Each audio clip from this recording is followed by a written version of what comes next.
South Africa के खिलाफ 76 रनों की मिली करारी हार के बाद अब टीम इंडिया का सेमीफाइनल मुकाबला फंसता हुआ नजर आ रहा है।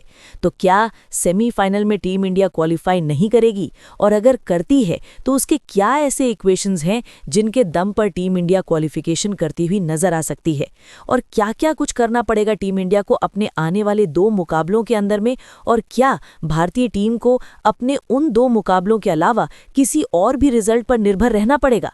क्या अब हमें भी जो है वो किसी और की जीत हार पर निर्भर रहना पड़ेगा? ये सब कुछ आपको हम इस वीडियो में बताएंगे। आप सबको मालूम ही है कि बड़ी दुखद खबर रही कि भारतीय टीम जो है सुपर 8 के अपने पहले ही मुकाबले में साउथ के खिलाफ हारी है, और हारी ही नहीं है, इतने बुरे तरीके से हारी है कि रन रेट को जो डेंट लगा है, नेट रन रेट जो टीम इंडिया का है वो माइनस में 3.8 पर चला गया है। अब ये -3.8 का नेट रन रेट जो गिरा है, इसको पहली बात तो आपको मैचेस न सिर्फ जीतना है बल्कि इस नेट रन रेट को भी बेहतर करना है ताकि आप साउथ अफ्रीका के साथ क्वालिफाई कर सकें सेमीफाइनल के लिए। अब सबसे बड़ी सूरत हाल ये रही है कि भारतीय टीम जो मुकाबला गंवाती नजर आई है, उसके बाद अब साउथ अफ्रीका की टीम तो जीत गई है, उसके 2 मुकाबले बचे हुए हैं इंडीज और जिम्बाब्वे से। टीम इंडिया का भी जो 2 मुकाबला बचा हुआ है वो भी बचा हुआ है जिम्बाब्वे और इंडीज से। भारत 26 तारीख को जिम्बाब्वे से चेन्नई में खेलेगा, और फिर उसके बाद जो है 1 मार्च को टीम इंडिया वेस्ट इंडीज से खेलेगी कोलकाता के मैदान पे। अब सवाल ये बनता है कि टीम इंडिया जो इतना बड़ा झटका झेल के आ रही है, क्या इसके बाद अपनी गलतियों से सीख लेकर के टीम इंडिया वापसी करेगी? और यहाँ पर अब इस हार के बाद, और खासकर इतनी बुरी हार, अगर आप ये 5 रन से हारते, 8 रन से, 10 रन, 15 रन या मैक्सिमम 20 रन से भी हारते, तो आपका नेट रन रेट इतना बड़ा झटका नहीं देता जितना बड़ा झटका आपको यहाँ पर लग चुका है। सुपर 8 में आने से पहले आपने 4 मुकाबले जीते, चारों मुकाबले आप गिरते पड़ते कहे जा रहे थे जीतने के लिए कि जीत रहे हैं, लेकिन वहां पर आप बच जा रहे थे क्योंकि कोई ना कोई ऐसा प्लेयर आकर के खड़ा हो जा रहा था, चाहे सूर्या आ जाए, कभी कभी ईशान किशन आ गए, कभी कोई आ गया, आप बच जा रहे थे। लेकिन ये कोलैप्स पहली बार हमने पिछले साल 1.5 साल में देखा है इस तरीके से T20 में होता हुआ। टीम इंडिया आई, कोई भी बचा नहीं पाया, एक के बाद एक सारे प्लेयर्स जो हैं आउट होकर के चले गए। अभिषेक शर्मा, ईशान किशन, सूर्या, वॉशिंगटन, तिलक, सबके सब आउट हो गए। अब ऐसे में ये सवाल है कि अब होगा क्या?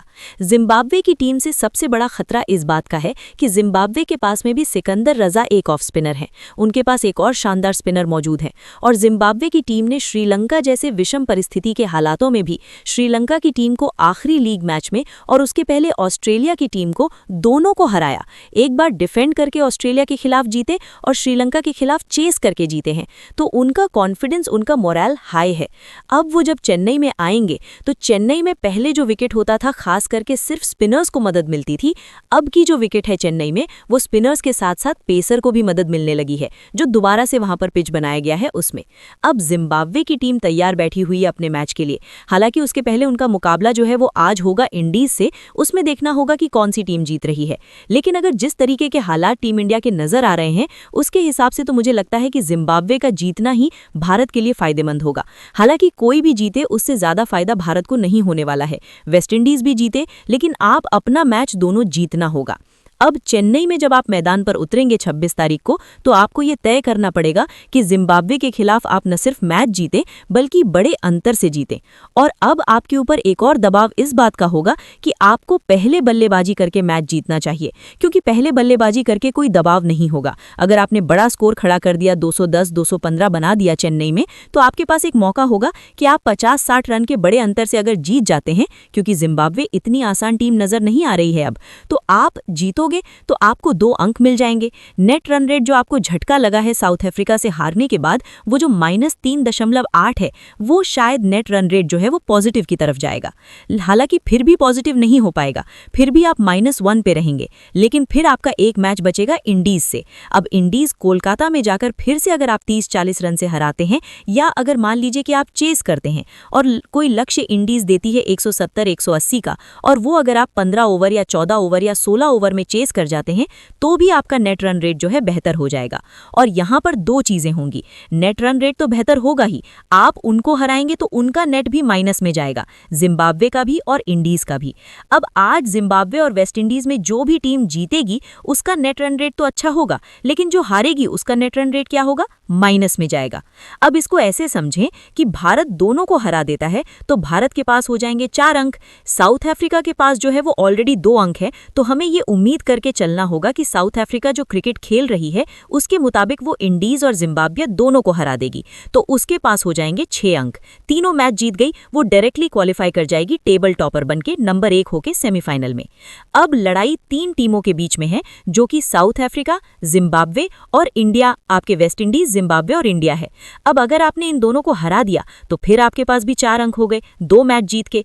अब जिम्बाब्वे और वेस्ट इंडीज की टीम में जो भी टीम जीतेगी उसके पास मौका होगा कि वो टीम जो है वो साउथ अफ्रीका को हराने की कोशिश करे, क्योंकि अगर साउथ अफ्रीका ने उनको हरा दिया तब तो फिर काम खत्म हो जाएगा, उनके पास कोई मौका नहीं रहेगा, क्योंकि भारतीय टीम भी उनको दोनों को हरा देगी और साउथ अफ्रीका भी दोनों को हरा देगी, तो उनके एक एक ही जीत रह जाएंगे और भारत के 2 अंक हो जाए, 2 जीत हो जाएंगे, तो यहाँ नेट रन रेट आएगा ही नहीं। लेकिन अगर ऐसा हुआ कि भारत ने दोनों को तो हरा दिया, लेकिन जो जिम्बाब्वे और वेस्ट इंडीज में आज जो जीतेगा, क्योंकि भारत दोनों को हराएगा और आज जो ऑलरेडी हारा हुआ रहेगा, मान लीजिए कि अगर आज जिम्बाब्वे वेस्ट इंडीज में से एक हारती है और हम भी हरा देते हैं तो उनके 2 हार हो जाएंगे, तो वो तो बाहर हो जाएंगे, लेकिन जो जीतेगा उसके 1 जीत रहेगा, तो फिर वो भारत से तो हारा रहेगा, लेकिन वो वेस्ट इंडीज या जिम्बाब्वे जो भी जीता रहेगा उसका 1 जीत रहेगा। तब जो अफ्रीका से मैच होगा बड़ा इंपॉर्टेंट हो जाएगा और हमें उम्मीद करनी होगी कि अफ्रीका उनको हरा दे। तो अगर अफ्रीका उनको हरा देगा फिर वो नेट रन रेट का मामला नहीं आएगा। लेकिन अगर ऐसा होगा कि साउथ अफ्रीका 2 जीता है और साउथ अफ्रीका को जिम्बाब्वे या वेस्ट इंडीज में से जो भी जीती हुई टीम होगी अगर वो उसको हरा देती है, मान लीजिए कि जिम्बाब्वे जो है वो वेस्ट इंडीज को हरा देती है आज और जिम्बाब्वे फिर जो है भारत से हार जाती है, तो 1 जीत 1 हार उनका हो जाएगा। भारत के पास भी 1 जीत 1 हार रहेगा। भारत इधर वेस्ट इंडीज को हराएगा तो वेस्ट इंडीज बाहर और भारत के पास 2 जीत। लेकिन जिम्बाब्वे अगर अफ्रीका को हरा दिया तो उसके पास भी 2 जीत, तो अब 3 टीमों के पास में 2-2 जीत रहेगा।